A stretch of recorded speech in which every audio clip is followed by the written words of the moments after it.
Дело было в январе. Стояла елка на горе, а возле этой елки бродили злые волки.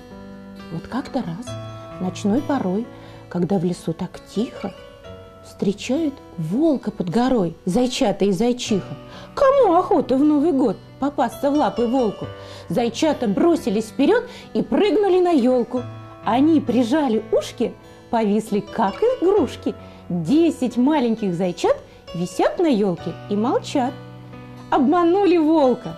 Дело было в январе, подумал он, что на горе украшенная елка.